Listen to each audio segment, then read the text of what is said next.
Hi guys, welcome to my channel. मैं हूं मानव और आज मैं आपके लिए लेकर आया हूं सन 2000 में आया एक हॉरर थ्रिलर फिल्म जिसका नाम है व्हाट लाइज बीनीथ। फिल्म के लीड रोल में है मिशेल फिफर और हैरिसन फोर्ड, जो कि इस फिल्म में पति पत्नी है। फिल्म शुरू होता है जहां पर क्लेयर बाथटब में है और उसे वहां पर कुछ विजन्स आता है, जिसे देखकर वो बहुत घबरा जाती है और तुरंत वहां से निकल जाती है। इसके बाद वो कपड़े पहनती है और जाके उसकी बेटी कैटलिन को उठाती है, जो कि आज हॉस्टल में जाने वाली है। फिर इसके बाद वो जाकर उनके डॉग कूपर से बात कर रही होती है और उसी वक्त उसे बाहर से कुछ आवाजें सुनाई देती है। क्लेयर खिड़की से देखती है कि उनके नए पड़ोसी वारेन और मेरी, जो कि 2 हफ्ते पहले ही यहाँ पर शिफ्ट हुआ है, वो दोनों झगड़ा कर रहा है। उसी वक्त क्लेयर के पति नॉर्मन पीछे से आकर उसे हक करता है और फिर कूपर को लेकर वॉक के लिए निकल जाता है और इधर क्लेयर उन दोनों को देखती रहती है। कुछ देर बाद वो सभी तैयार हो जाता है कैटलिन को हॉस्टल छोड़ने और फिर सभी चले जाते हैं। वो लोग कैटलिन को हॉस्टल में ड्रॉप करके गुड बाय कहती है और आते वक्त क्लेयर रोने लगती है। इस पर नॉर्मन कहता है कि तुमने अपनी बेटी का बहुत ही अच्छे से परवरिश किया है और फिर इसके बाद वो लोग वहां से घर चले आते हैं। रात को बेडरूम में क्लेयर और नॉर्मन फिजिकली एंगेज हो रहा होता है कि उसी वक्त उनके पड़ोसी मेरी के आँख भरने की आवाज सुनाई देने लगता है। नॉर्मन खिड़की बंद करने जाता है पर क्लेयर कहती है कि इसे खुला ही रहने दो और फिर वो लोग फिजिकल होने लगते हैं। अगले दिन क्लेयर स्टोर रूम में बैठकर एक फोटो एल्बम को देख रही होती है, जिसे देखकर वो इमोशनल होने लगती है। उन फोटो के बीच उसे एक एक्सीडेंट हुआ कार का फोटो दिखता है, जिसे इंश्योरेंस क्लेम करते वक्त खींचा गया था। उस फोटो को देखकर क्लेयर का सांस फूलने लगता है और वो तुरंत एल्बम को रखती है और बाहर बेंच पर जाकर बैठ जाती है। उसी वक्त उसे पड़ोसी से किसी के रोने की आवाज सुनाई देती है और वो उसे देखने के लिए चली जाती है। वो दीवार से झांक कर देखती है कि उनके पड़ोसी मेरी वहां बैठकर रो रही है। क्लेयर उसे आवाज देती है, जिसे सुनकर मेरी उसके पास आती है और उसे बात करने लगती है। मेरी कहती है कि मुझे बहुत घबराहट हो रही है, मैं ठीक से सांस नहीं ले पा रही हूँ, मुझे डर लग रहा है कि एक दिन में गायब हो जाऊंगी। क्लेयर पूछती है तुम्हें किससे डर है। इस पर मेरी कहती है कि मेरे पति से। उसी वक्त मेरी वारन के कार की आवाज सुनती है, जिसे सुनकर वो और ज्यादा घबरा जाती है और कहती है कि वो वापस आ गया, और ये कहकर वो भागकर घर के अंदर चली जाती है। शाम को क्लेयर नॉर्मन से मेरी के बारे में बात करती है और कहती है कि हमें जाकर उनसे बात करना चाहिए। इस पर नॉर्मन क्लेयर से कहता है कि लोग लड़ते ही हैं, लोग झगड़ते ही हैं, पर हमें इसमें दखल देना नहीं चाहिए, ये उनके आपस का मामला है। क्लेयर थोड़ी नाराज हो जाती है और खाने से उठ जाती है। नॉर्मन कहता है कि इस वक्त मुझे मेरे काम पर फोकस रखना है, पर फिर भी मैं कल हार्वे टॉम से जो भी हो सके उसका पता लगाऊंगा। इस पर क्लेयर खुश हो जाती है। अगले दिन क्लेयर मेरी के घर जाती है उन्हें वेलकम करने के लिए, पर उस वक्त घर में कोई नहीं होता। उसे बालकनी में एक सैंडल दिखती है, जिसे वो उठाती है और कुछ देर देखने के बाद उसे रख देती है। फिर इसके बाद वो वहां से चली आती है। रात के वक्त क्लेयर कंप्यूटर में गेम खेल रही होती है कि तभी बारिश होने लगता है और करंट भी चला जाता है।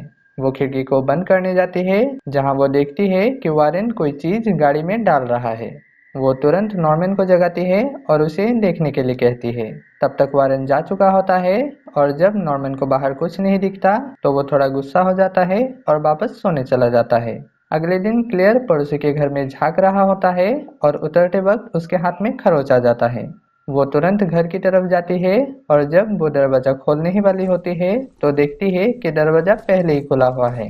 वो घर के अंदर जाकर दरवाजा बंद करती है, पर वो फिर से खुल जाता है। क्लेयर इससे समझ पाता है कि दरवाजा का लॉक ठीक से काम नहीं कर रहा। शाम के वक्त क्लेयर कूपर को लेकर लेक की तरफ जाती है, जहाँ पर वो एक बॉल को लेक में फेंक देती है और कूपर को उसे लाने के लिए कहती है, पर कूपर कुछ दूर में ही रुक जाता है और लेक की तरफ भौंकने लगता है। इस पर क्लेयर एक छड़ी लेती है और उस बॉल को उठाने की कोशिश करने लगती है। उसी वक्त उसे पानी में कुछ दिखाई देती है, जैसे वहां पर कोई लड़की हो। वो देख ही रही होती है कि तभी उसकी फोन बजता है और वो थोड़ा चौंक जाती है। रात में क्लेयर बाहर आकर कूपर को पुकारने लगती है और फिर जब वो अंदर जाने वाली होती है तब दरवाजा फिर से अपने आप खुल जाता है। वो चुपके से अंदर जाती है कि तभी उनका रेडियो इक्विपमेंट ऑन हो जाता है, जिसकी आवाज सुनकर क्लेयर घबरा जाती है। वो तुरंत नॉर्मन के ऑफिस में जाती है और उससे कहती है कि उसे घर में कुछ आवाजें सुनाई दे रही थी। नॉर्मन पूछता है क्या तुमने पुलिस में फोन किया, जिस पर क्लेयर कहती है पुलिस को फोन करके क्या कहोगे कि मेरी पत्नी को आवाजें सुनाई देती है, और कहती है कि शायद ऐसे ही मुझे कोई वहम हुआ होगा। फिर इसके बाद वो नॉर्मन से पूछती है कि क्या तुमने पड़ोसी के बारे में पता लगाया। नॉर्मन कहता है कि हाँ, उसे वारेन के बारे में पता चला है कि वो हार्मलेस है, एक मक्खी तक नहीं मारता, और फिर इसके बाद वो उसके ऑफिस के बारे में बताने लगता है। अगले दिन जब क्लेयर कपड़े सुखाने बाहर जा रही होती है, तब देखती है कि दरवाजा फिर से खुल गया है। वो थोड़ी गुस्सा हो जाती है और दरवाजे को जोर से बंद कर देती है। इससे टेबल में रखा एक फोटो फ्रेम गिर जाता है और उसका कांच टूट जाता है। क्लेयर उन टुकड़ों को जमा कर रही होती है और उसी समय वो देखती है कि वारेन वापस आ गया है। वो फिर से उस वेलकम बास्केट को लेती है और उनके घर जाकर उन्हें आवाज देने लगती है। उसे कोई रिस्पॉन्स नहीं मिलता, जिस पर वो बास्केट को दरवाजे के पास रखती है और चुपके से जाने ही लगती है कि पीछे दरवाजे में वारेन आ जाता है। क्लेयर पहले तो थोड़ी घबरा जाती है और फिर उससे बात करने लगती है। क्लेयर वारेन से मेरी के बारे में पूछती है, जिस पर वारेन कहता है कि मेरी इस वक्त घर पर नहीं है और कहता है कि उसे लेट हो रहा है। क्लेयर उससे हैंडशेक करती है और वापस चली आती है। रात में क्लेयर वारेन पर नजर रख रही होती है कि इसी बीच एक बार उसे वारेन नहीं दिखती और फिर अचानक वो देखती है कि वारेन सीधा उसकी तरफ देख रहा है। क्लेयर थोड़ी घबरा जाती है और छुप जाती है। जब वो फिर से देखती है तब उसे वारेन नहीं दिखती, पर वो देख पाती है कि कूपर भौंक रहा है और फर्श पर किसी के जूते का निशान है। क्लेयर बहुत घबरा जाती है और जैसे ही पीछे देखती है वो देखती है कि उसका पति वहां पर है। फिर इसके बाद वो दोनों एक डिनर पार्टी के लिए जाता है, जहां रास्ते में क्लेयर नॉर्मन से कहती है कि शायद वारेन ने मेरी को मार डाला है, क्योंकि मैंने आज मेरी को कहीं भी नहीं देखा। इस पर नॉर्मन कहता है कि हो सकता है मेरी कहीं पर चली गई हो, या फिर ये भी हो सकता है कि वो बीमार हो। और ये कहने के बाद वो नेटवर्क मिलने पर रेस्टोरेंट में फोन करता है। वहां पहुंचने पर क्लेयर एलेना से मिलती है, जो कि कॉलेज में क्लेयर की बेस्ट फ्रेंड हुआ करती थी। वो दोनों बहुत खुश हो जाते हैं और फिर वो सभी डिनर करते हुए बातें करने लगते हैं। वो लोग बहुत सारी बातें करता है और फिर डिनर के बाद सभी घर चले जाते हैं। रात में क्लेयर उस फ्रेम को ठीक करके टेबल में रख देती है और जब वो वहां से जाने लगती है, उसके पैर में एक कांच का टुकड़ा लग जाता है। वो उसे निकालती है और जैसे ही नीचे देखती है, उसे वहां पर एक चाबी दिखती है। क्लेयर उस चाबी को निकालती है और उसे ड्रायर में लगा कर देखती है, पर वो चाबी वहां पर फिट नहीं होता। क्लेयर चाबी को जेब में भरती है और जब वो ऊपर सोने के लिए जा रही होती है, तब देखती है कि बाथरूम से भाप निकल रहा है। वो अंदर जाती है और देखती है कि टब में पानी भरा है। क्लेयर पानी को रिलीज करती है और जैसे ही घूमती है, उसे पानी में एक परछाई दिखती है। वो बहुत डर जाती है और जोर से चिल्लाने लगती है। नॉर्मन भागकर क्लेयर के पास जाता है और क्लेयर उसके गले लगकर रोने लगती है। अगले दिन क्लेयर एक साइकेट्रिस्ट डॉक्टर डेटन के पास जाती है, जहां पूछने पर वो कहती है कि मेरे घर में एक भूत है, मैंने उसे पानी में देखा, मेरे बगल में। डेटन के पूछने पर वो कहती है कि वो बिल्कुल मेरी जैसी दिख रही थी, बस उसकी आंखें ग्रीन कलर की थी। डेटन पूछता है क्या तुम जानते हो वो कौन है, जिस पर क्लेयर कहती है कि शायद, पर मैं अभी से नहीं बताना चाहूंगी। फिर इसके बाद क्लेयर पूछती है कि आप ही बताओ मुझे क्या करना चाहिए। इस पर डेटन कहता है कि उससे कांटेक्ट करो, पता लगाओ कि आखिर वो क्या चाहती है। डेटन के कहने पर क्लेयर एक ओजा बोर्ड खरीदती है और फिर रात के दौरान वो अपनी फ्रेंड जोडी को बुलाकर उसके साथ भूत से कम्युनिकेट करने की कोशिश करने लगती है। इसके लिए उस भूत की कोई चीज चाहिए होता है, तो क्लेयर मैरी की उस सैंडल को ले आती है, क्योंकि उसे लगता है कि वो भूत कोई और नहीं बल्कि मैरी ही है। इसके बाद क्लेयर प्रोसेस शुरू करती है और भूत के आने का इंतजार करने लगती है। थोड़ी देर तक कुछ नहीं होता, पर फिर वहां का कैंडल धीरे से बुझ जाता है और दरवाजा धीरे से अपने आप खुल जाता है। दोनों डरने ही लगता है कि दरवाजे से कूपर आ जाता है। उनका भूत के साथ कम्युनिकेशन नहीं हो पाता और इसके बाद जोडी घर चली जाती है। क्लेयर दरवाजा बंद करती है और ऊपर चली जाती है और हम देख पाते हैं कि कंप्यूटर अपने आप चालू हो जाता है। क्लेयर सभी चीजों को समेटती है, बाथरूम का लाइट ऑफ करती है और बेडरूम में उस ओजा बॉक्स को छुपा देती है। उसी वक्त वो देखती है कि बाथरूम से फिर से भाप निकल रहा है और उसके दरवाजा खोलने पर लाइट भी अपने आप ऑन हो जाता है। वो अंदर जाती है, जहां पर आईने में एक परछाई दिखती है। क्लेयर के मुड़ते ही वो गायब हो जाती है, पर क्लेयर को वहां किसी के होने का महसूस होता है। वो डर जाती है और भागकर नीचे चली जाती है। नीचे वो कंप्यूटर में देखती है कि वहां पर MEF ऐसा टाइप हो रहा है। वो फौरन नॉर्मन के ऑफिस में चली जाती है और उसे कहने लगती है कि मेरी मर गई है। मैंने जोडी के साथ उसके आत्मा से कम्युनिकेट करने की कोशिश की और मैंने उसे महसूस किया है। इस पर नॉर्मन को गुस्सा आ जाता है और वो कहता है कि तुम्हें बस वहम हुआ है और तुम्हारी वजह से मैं अपने काम में फोकस नहीं कर पा रहा हूँ। और फिर इसके बाद उन दोनों में बहस हो जाता है। जाते वक्त क्लेयर सामने ही वारेन को देखती है और उसके पास जाकर वो कहने लगती है कि तुमने उसे मार डाला, तुमने मेरी को मार डाला। उसी वक्त मेरी आ जाती है और वारेन कहता है कि मैंने अपनी पत्नी को नहीं मारा, क्या तुम ठीक हो? नॉर्मन उन लोगों को सॉरी कहता है और फिर वो लोग घर चले जाते हैं। अगले दिन जोडी क्लेयर को एक गिफ्ट देती है जिसमें भूत के कहानियों वाला एक किताब होती है। उसी वक्त मेरी आ जाती है और क्लेयर से माफी मांगते हुए कहती है कि मैंने तुम्हें उस दिन डरा दिया था।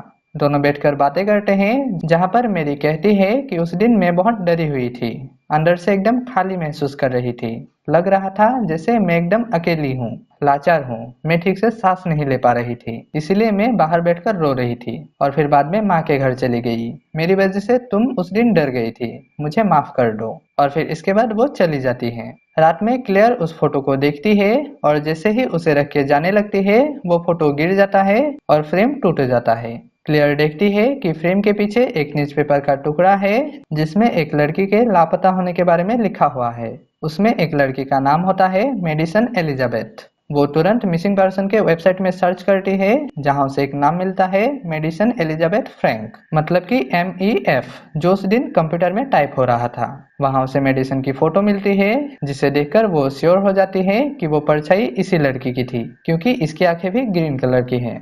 अगले दिन क्लेयर नॉर्मन को उस लड़की की रिपोर्ट दिखाती है और पूछती है कि क्या तुम इसे जानते हो? नॉर्मन कहता है नहीं। क्लेयर कहती है कि वो आत्मा इसी लड़की की है।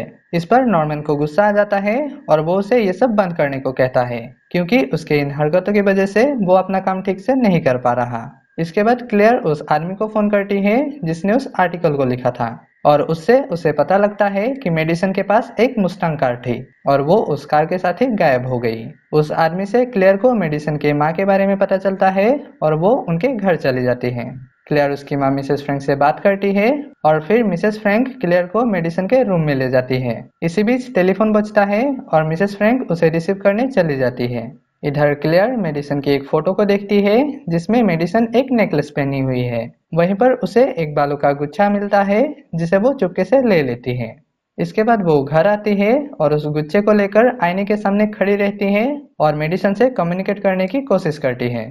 घर में इस वक्त नॉर्मन भी आ जाता है और जब वो आकर क्लेयर को पुकारती है तब हम देख पाते हैं कि क्लेयर की आंखें ग्रीन हो गई है। इसके बाद वो नॉर्मन के पास जाती है और उसके साथ बिल्कुल ही दूसरे तरीके से बात करने लगती है और फिर उसके साथ फिजिकली एंगेज होने लगती है। इसी बीच क्लेयर आईने की तरफ देखती है जहां वो देखती है कि दरवाजे में वो ही खड़ी हुई है। इसे देखकर क्लेयर मुस्कुराती है और कहती है कि शायद तुम्हारे बेबी को शक हो गया है। ये सुनते ही नॉर्मन उसे फेंक देता है। क्लेयर होश में आती है और उसे ये याद आ जाता है कि 1 साल पहले जिस दिन उसकी गाड़ी का एक्सीडेंट हुआ था, उस दिन रात को जब वो घर आई थी तब उसने देखा कि नॉर्मन उसकी साइंस स्टूडेंट मेडिसन के साथ फिजिकल हो रहा है। ये देखकर वो बहुत गुस्सा हो गई थी और गुस्से में वो गाड़ी को एक पेड़ में टक्कर मार दी थी, जिस एक्सीडेंट की वजह से वो ये सब कुछ भूल गई थी।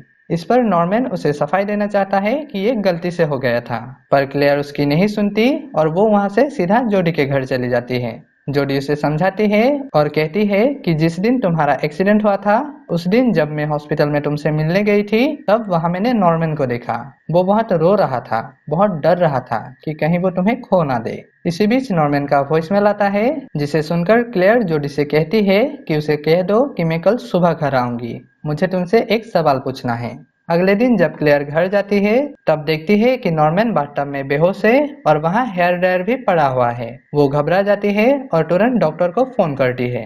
डॉक्टर आकर उसका इलाज करता है और कहता है कि वो अब ठीक है। उनके चले जाने पर क्लेयर नॉर्मन से पूछती है कि क्या मेडिसन के गायब होने के पीछे तुम्हारा कोई हाथ है? इस पर नॉर्मन कहता है हाँ, मेरा उसके साथ अफेयर चल रहा था और जब मैंने उससे ब्रेकअप करना चाहा तब वो जिद करने लगी। वो उस दिन घर में आई और धमकी दी कि वो खुद को या फिर तुम्हें मार डालेगी। मुझे लगा कि वो ऐसे ही कह रही थी, पर फिर वो गायब हो गई। इस पर क्लेयर कहती है कि वो मेडिसन की ही आत्मा थी जिसने तुम्हें मारने की कोशिश की, पर नॉर्मन कहता है कि ऐसा कुछ भी नहीं है, ये बस एक एक्सीडेंट था। इसके बाद नॉर्मन एक पैरानॉर्मल एक्टिविटीज से बात कर रहा होता है कि क्या वाकई कोई भूत होता है और इसी बीच वो देखता है कि क्लेयर लेक की तरफ जा रही है। वो तुरंत फोन रखता है और उसके पीछे जाता है। देखते ही देखते क्लेयर लेक में कूद जाती है और हम देखते हैं जैसे कोई उसे खींच रहा हो। क्लेयर सीधा पानी के नीचे एक बॉक्स के पास जा पहुंचती है। उसी वक्त नॉर्मन भी आ जाता है और वो क्लेयर को ऊपर ले जाता है। नॉर्मन क्लेयर के पास से वो बालों का गुच्छा ले लेता है और उसे जला देता है। अगले दिन नॉर्मन जाकर क्लेयर से कहता है कि हाँ मैंने गलती की है, पर अगर तुम मुझे बस एक मौका दोगी तो मैं वादा करता हूँ कि मैं पूरी जिंदगी लगा दूंगा जिससे तुम्हें इस फैसले से नाज होगा। इसके बाद वो लोग बोट में सैर करने चले जाते हैं और क्लेयर के कहने पर जाकर एडमेंट के एक होटल में लंच करता है। वो दिन गुजर जाता है और अगले दिन क्लेयर अकेले ही एडमेंट चली जाती है। वहाँ कैफे के सामने उसे एक शॉप दिखता है जिस पर वैसा ही सिंबल होता है जैसा कि उस चाबी में था। उस शॉप में जाने पर क्लेयर को वही नेकलेस दिखती है जैसा मेडिसन उस फोटो में पहनी हुई थी, और साथ ही उसे एक बॉक्स भी दिखता है जिस पर वैसा ही चाबी लगा हुआ था। रात को जब नॉर्मन सो रहा होता है तब क्लेयर उस चाबी को लेती है और लेक के पास पहुंच जाती है। वो सीधा नीचे जाती है और बॉक्स को उठाकर ले आती है। जब वो उसे खोलती है तो देखती है कि उसके अंदर वही नेकलेस है। वो पुलिस को फोन करने ही वाली होती है कि तभी नॉर्मन आ जाता है और कहता है कि तुम्हें नहीं पता कि वो क्या है। क्लेयर कहती है कि मुझे पता है वो मेडिसन की नेकलेस है, तुम्ही ने उसे मार डाला है ना। इस पर नॉर्मन कहता है नहीं, मैंने किसी को नहीं मारा। जब मैं घर पहुंचा तब वो पहले ही मरी हुई थी। उसने खुद को मार डाला ताकि हम बर्बाद हो जाएं। उसने तुम्हारे लिए एक लेटर छोड़ा था और इस बॉक्स को भी।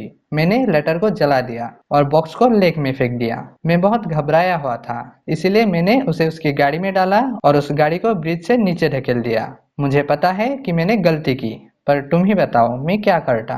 क्लेयर कहती है कि उसके बॉडी को तो वहां से निकालना ही होगा और वो नॉर्मन से पुलिस में फोन करने को कहती है। नॉर्मन फोन करता है और कहता है कि मेरे पास मेडिसन फ्रैंक के मिसिंग होने का इन्फॉर्मेशन है। ये कहकर वो एक पुलिस ऑफिसर को वहां भेजने के लिए कहता है और इसके बाद वो ऊपर तैयार होने चला जाता है। क्लेयर भी बेडरूम में चली जाती है, पर वहां उसे कुछ ख्याल आती है। वो फोन को लेकर बाथरूम में जाती है, पर वहां उसे नॉर्मन नहीं दिखती, और जब वो फोन को चेक करती है तो देखती है कि नॉर्मन ने पुलिस को फोन किया ही नहीं।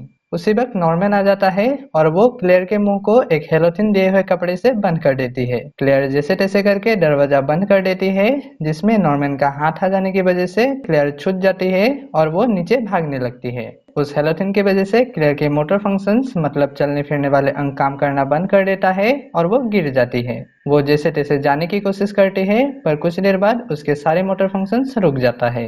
नॉर्मन नीचे आता है और क्लेयर से कहता है कि मैं कभी नहीं चाहता था कि ऐसा कुछ हो। मैं चाहता था कि तुम मुझे प्यार करो, मुझ पर गर्व करो। मेडिसन मुझे बर्बाद कर देना चाहती थी, पर उसे क्या लगा था कि मैं चुपचाप देखता रहूंगा। तुम्हें नहीं पता कि ये कैसा था, उसे पानी के अंदर पकड़े रहना, धीरे से उसकी जान को निकलते देखना, पर उसने मेरे पास कोई रास्ता नहीं छोड़ा और ना ही तुमने। ये कहने के बाद वो क्लेयर को उठाता है और उसे बाथटब में डाल देता है। वो नल को खोल देता है और नीचे पानी जाने वाले होल को बंद कर देता है। पानी धीरे धीरे बढ़ने लगता है और नॉर्मन कहता है कि मैं यहाँ पड़े पड़े तो ठंड से ठिठुर ही गया था, भीगा हुआ, बिना कपड़ों के, दिखाना कि मुझे करंट लगा है। इसी बीच वहां कूपर आ जाता है और नॉर्मन उसे बाहर बॉल फेंक कर लाने के लिए उसे ले जाता है। हेलोथिन का असर धीरे धीरे कम होने लगता है और क्लेयर अपने पैरों को थोड़ा थोड़ा हिला पाती है। तभी नॉर्मन आ जाता है और उसे देखकर कहता है कि हेलोथिन का असर 2-3 मिनट में खत्म हो जाएगा। ये कहकर वो उसे किस करता है। तभी उसे क्लेयर के गले में एक नेकलेस दिखता है, जिसे देखने के लिए वो उसे उठाता है और देखता है कि वो नेकलेस मेडिसन की है।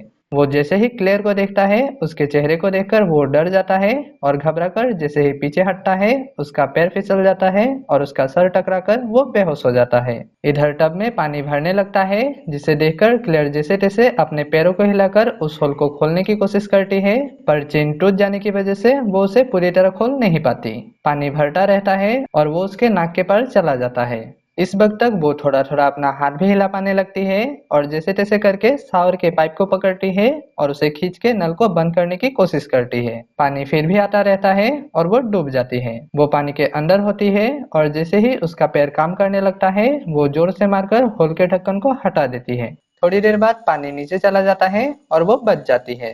क्लेयर जैसे तैसे करके टब से बाहर निकलती है और देखती है कि नॉर्मन वहां पर नहीं है। वो नीचे जाती है और देखती है कि नॉर्मन नीचे पड़ा है। वो चाबी और फोन को लेकर वहां से निकल जाती है और तभी नॉर्मन अपना आँख खोलता है। क्लेयर गाड़ी लेकर जाने लगती है और जब ब्रिज में उसे नेटवर्क मिलता है तो वो फोन करने रुक जाती है। वो जैसे ही फोन करने वाली होती है, नॉर्मन पीछे आ जाता है और शीशा तोड़कर क्लेयर का गला कस लेता है। क्लेयर गाड़ी को चलाने लगती है और उसे जोर से टर्न कर देती है। इससे गाड़ी नीचे चला जाता है और पानी में जाकर रुक जाता है। क्लेयर बाहर निकलने की कोशिश करती है पर वो दरवाजा नहीं खोल पाती। नॉर्मन का भी पैर फंस जाता है और वो भी उसे छुड़ा नहीं पाता। क्लेयर पीछे से निकलना चाहती है पर नॉर्मन उसे पकड़ लेता है। क्लेयर पाइप को पकड़कर जोर से खींचती है जिससे वो पाइप नीचे चला जाता है और नीचे जो एक दूसरी गाड़ी होती है उसका कांच टूट जाता है। वो गाड़ी किसी और की नहीं बल्कि मेडिसन की होती है। कांच के टूट जाने पर वहां से मेडिसन की बॉडी बाहर निकल जाती है और वो इनके पास आ पहुंचती है। ये दोनों उसको देखने लगता है और देखते ही देखते उस बॉडी में जान आ जाता है और वो नॉर्मन को पकड़ लेती है। क्लेयर छूट जाती है और वो पानी से बाहर निकल जाती है। नॉर्मन का दम घुटने की वजह से मौत हो जाता है। मेडिसन उसे छोड़ देती है और उसकी बॉडी नीचे चली जाती है। मूवी के लास्ट सीन में क्लेयर मेडिसन के कॉफिन में एक लाल गुलाब रखती है और फिल्म यहीं पर खत्म हो जाता है। तो उम्मीद करता हूँ आपको एक्सप्लेनेशन पसंद आया होगा। तो चैनल को सब्सक्राइब करना ना भूले और मैं मिलूंगा आपसे अगले वीडियो में। बाय।